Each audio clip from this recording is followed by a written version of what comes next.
It's been just over 2 weeks since Apple's Vision Pro headset officially hit store shelves. And despite the tech giant saying it would only be available in the U.S., the buzzworthy product is finding its way onto the streets of a country in which Apple says it's no longer doing business. Eamon Javers did some digging into how that's possible as a part of a CNBC's new series, The Javers Files. Hey, Eamon.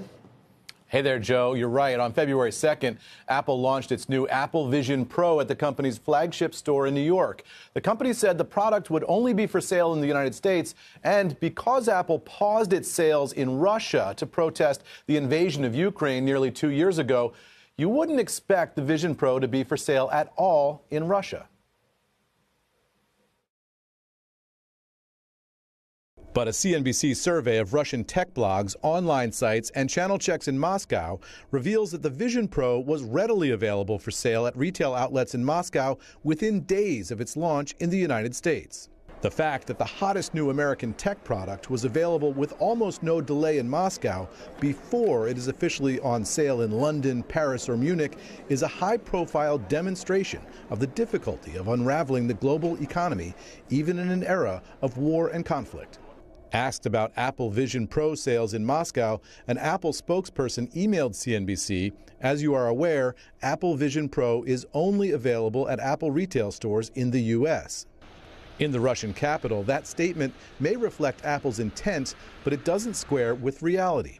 A retail outlet known as Restore, which was an official Apple reseller before the invasion, is offering the devices for sale now.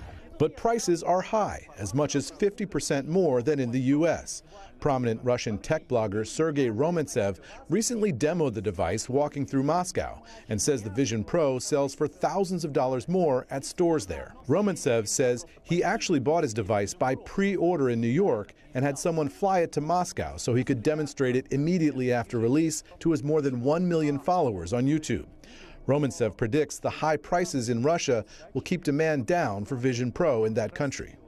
Apple sales continue because the Russian government wants them to. In 2022, the Russian Ministry of Industry and Trade issued a document permitting Apple products to be imported to Russia, even when official supplies are banned or suspended by the manufacturer. In Russia, that rerouting of supply chains is known as parallel import, and it's part of the reason why nearly 2 years after the invasion and Apple's pullout of Russia, Apple products and a wide range of other luxury goods are still available in stores there. Back over to you guys. I'm just excited about the Javers Files. How often are we going to see something like that, Eamon? You know, it's a new brand that we're using, Joe. It's going to be featuring sort of exclusive reporting, stuff that you're going to see on CNBC that you're not going to see anywhere else. And that's hard to predict how often you're going to get that stuff. So we're going to use it as we can to spotlight those things that we have that are exclusive to us and to CNBC.